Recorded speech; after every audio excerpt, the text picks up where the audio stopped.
If starting a company is hard, how about making it grow? And the one question you probably want to know is, how do I pay myself? Don't worry, today we are going to go through all of that in this video about how to pay yourself from a limited company. Stay tuned.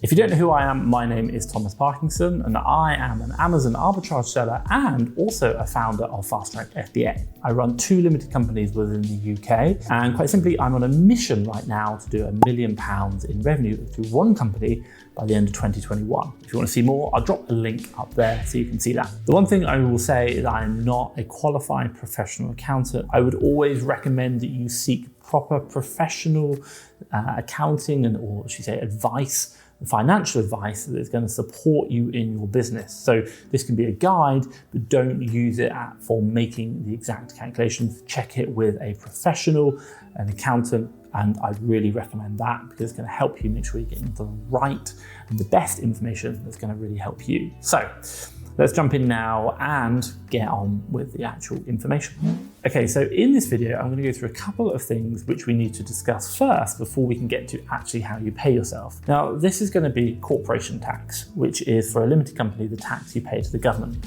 After that, we can start looking at things like income tax, dividends, and paying yourself as a director, and obviously national insurance as well. So we'll go through each of those step by step and obviously support you in understanding what they are, how you calculate them, and then obviously finally, how to pay yourself as a director in a limited company.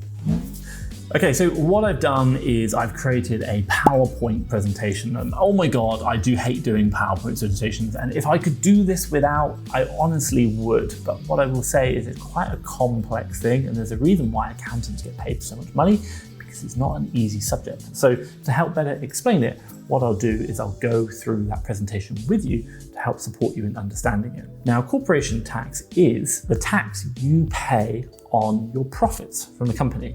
Now, if I just backtrack a little bit more, for me in my Amazon business, I will have sales in Amazon. I will make sales and that'll be all the sales that I have. What happens then is Amazon takes its fees for the services of selling, i.e. the fee that they have for the selling on the website, and also my FBA fees, which is shipping to the customer. They will then give me what's known as a cash out, which is the amount of money I get back, which is my payment disbursement amount that I'll get every week that I take it out. And from that money, I then have to remove all my cost of goods, i.e. the stock that I've sold, payroll, and any other costs that I'm running, maybe an office, maybe computers, internet, telephone, etc., etc. Now, once I've taken out all my costs from that money, the money which is left are my pre-tax profits, or the profits before I've paid my corporation tax. Now, my corporation tax is the tax that I pay to the government on those profits. So let's jump on now and have a quick look. So corporation tax is the amount of tax paid on the net income. So after you've taken everything out, that's called your net income, and that is the money that we pay. Now in the UK, right now, net income is the sales deducted by all the company expenses. Amazon fees, cost of goods, payroll, etc., etc. Now the amount of tax we pay on that is, right now in the UK, 19%. So 19% of my profits go to the government. That is how much tax they charge on profits that I make in my business.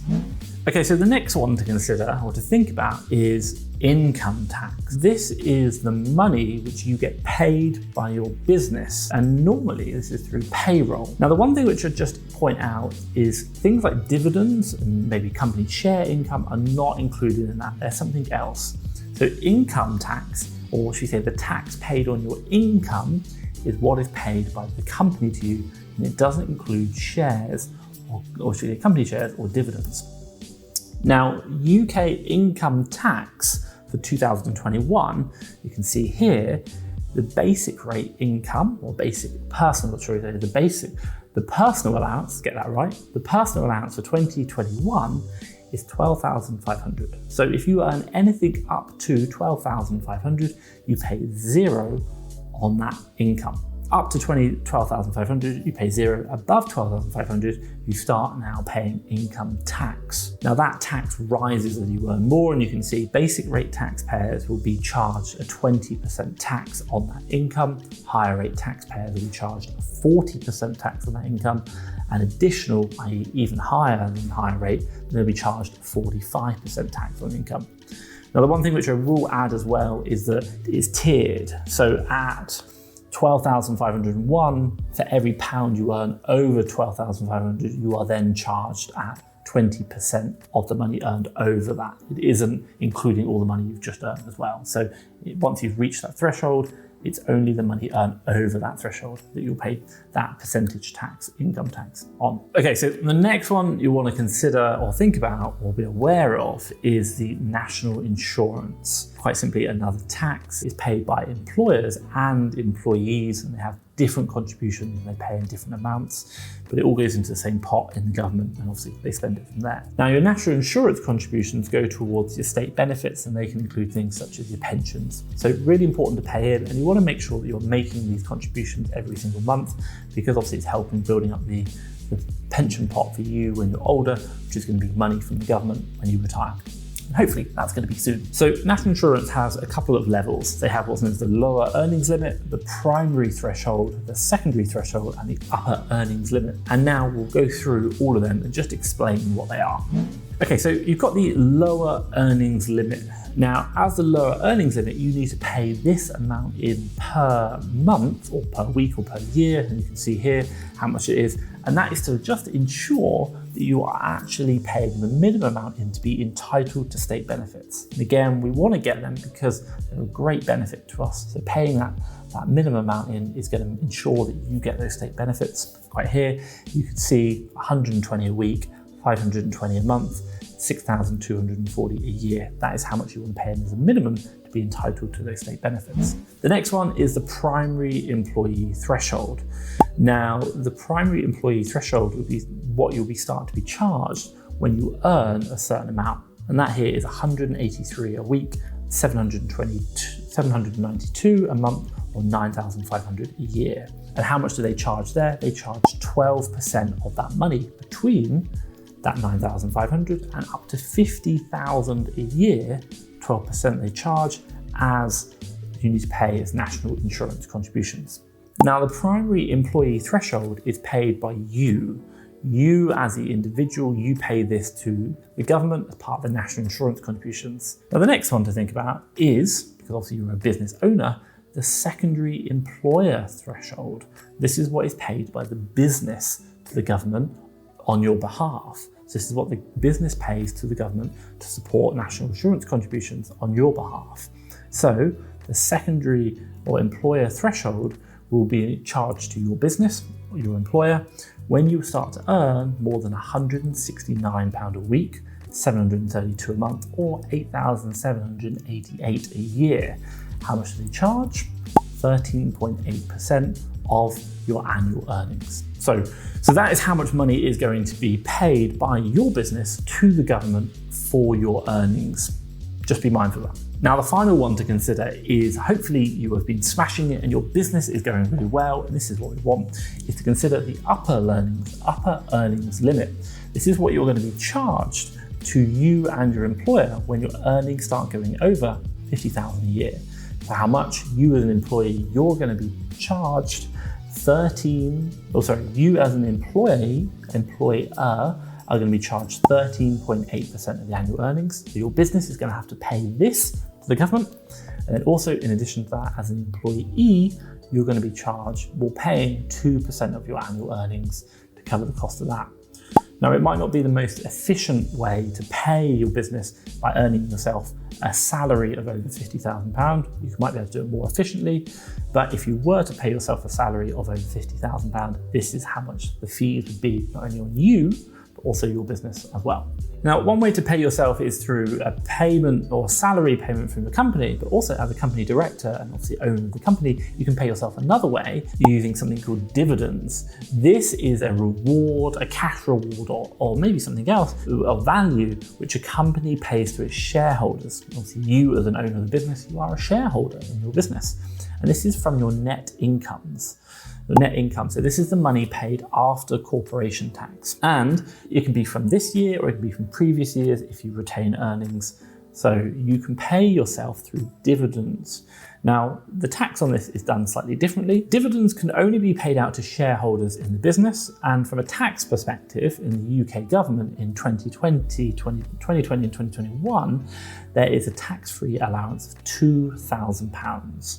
So the first £2,000 you get in dividend payments from your business, you can have tax-free. And that's really useful. We obviously enjoy making sure that we retain as much of our money and don't have to pay tax on it. So you've paid yourself a dividend, and hopefully it's going to be quite a lot of money. Now the next question comes is, how much do you actually pay yourself? How much do you owe in tax? Well, quite simply, we just talked about the first £2,000 is free. You do not pay tax on the first £2,000 worth of dividends. But then the money after that, i.e. how much dividends you've purchased, that is depending on what rate of taxpayer you are. So if you just think back to the income tax section, you have an initial income tax allowance of $12,500 for free, and then after your $12,500 of income tax, or income, should we say, then you have what's known as the basic rate, the higher tax, and the additional rate after that. Depending on which bracket you fall in, so if you are a basic rate taxpayer or a higher rate taxpayer, you're going to pay a different fee or different tax on your dividends. So if we just take, for example, maybe you're a basic rate taxpayer, you're earning less than £50,000 a year. On those dividends that you're earning, the first £2,000 is going to be free, and then the remaining amount of money, the amount of tax you're going to pay on it is going to be up to £50,000 worth of total income, and you are going to pay that on 7.5%. So 7.5% of the dividends that you've earned are now going to be taxable, far less than the amount of money you would pay in income tax. And obviously, if you are over the basic rate and you're now a higher rate, the amount of tax you're going to pay is 32.5. And if you're an additional rate taxpayer, you're going to pay 38.1. So just remember, this is taking into consideration your tax rate. And then once you know your tax rate, that's going to be how much you pay, the tax percentage you pay on those dividends. So what does this mean if you are a business owner and obviously you're looking to be as tax efficient as possible? And again, I would speak to a qualified accountant, but as a guide, here's what you can expect. So quite simply, you have a personal tax rate of $12,500, i.e. that is the amount of money you can earn, you pay zero income tax on. So you want to pay a basic salary to yourself of $7,500. Now that is above the lower earnings limit of $6,240, so it means you get your state benefits, but it is also below the primary threshold of $9,500, so it saves you having to pay higher national insurance contributions.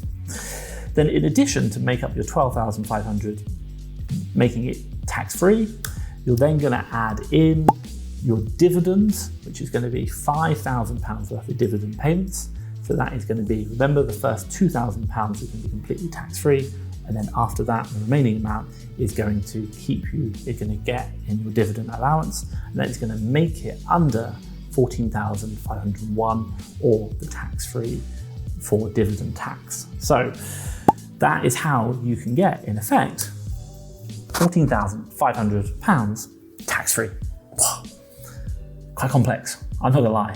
Okay, so the formula to pay yourself, and just to make it a little bit clearer, go through now. So quite simply, you've got the lower earnings limit, £6,240, and then you've got the primary threshold, which obviously for national insurance is $9,500. You want to keep yourself in that between those two, and then you want to put the rest of your income as dividends, but keeping yourself under $14,501. And that is going to be the most efficient way to pay yourself. Make sure that you earn the most amount of money tax-free to get money out of your business to support you. Remember, don't pay yourself $12,500 from your business. This is just as a salary, because that's going to make you liable to the double national insurance liability. So top tip there. Okay, so to get yourself paid for recommended salary, we're going to go through an example now whereby you have £35,000 in your business that you want to pay yourself. And the question is how do you do it in the most tax efficient way? Let's go through it now. So quite simply, what we're going to do is we're going to go through step by step what you need to do in the calculations, and I will not lie, this is not the easiest thing, so let's go through it and obviously explain it to you. So let's imagine this. In your business right now, you've got £35,000. So first things first, remember also you've got a personal allowance of £8,784. So how are we going to make sure that you can get this money out of your business in the most tax efficient way, obviously into your pocket? So quite simply, what we're looking to do is to take the £35,000 and we're going to take away our personal allowance. Now that's money that we've paid directly to ourselves that we can as part of our payroll as being a director in the company. It's going to leave £26,216 back. Now that money there is going to be subject to corporation tax. So we've got to pay tax on that as our corporation. So quite simply, we pay corporation tax at 19%. That is going to be £4,981.04. Now, so take that off, that is going to leave us at £21,234.69 left. So we've already allocated the corporation tax for the government. Okay, so remember we've got a £2,000 tax-free dividend allowance, and I'll come back to that in a moment. But also as well, we've got a personal tax-free allowance of £12,500. We've also already paid ourselves £8,784 towards that. That is for national insurance to make sure that we don't incur the employer's threshold for paying national insurance. Now, quite simply, what we want to do is make up the difference between that £8,784 up to £12,500 using dividends. So that is going to be a £3,716 left that we're going to pay in dividends. Add on that £2,000 that we had already from that tax-free allowance. That is going to make £5,716 worth of dividends that we can receive tax-free to ourselves. Take that amount away, the £5,716, from the money we've got left after paying our corporation tax, which is £21,234.96. So to wrap it all up, quite simply, you have paid yourself dividends of £15,518.96, of which you've had to pay tax on them of personally £1,163.92. So that means you're going to net out at £14,355.04. Add that on to your, obviously, the earnings you've earned already of £14,500, means that you're going to be taking home after tax £28,855.04. And that is how much you can take tax efficiently from £35,000. Now, the one thing I will say is this is complex. There is a lot to go through, a lot of things you can get wrong, and I would really recommend checking this out with a professional.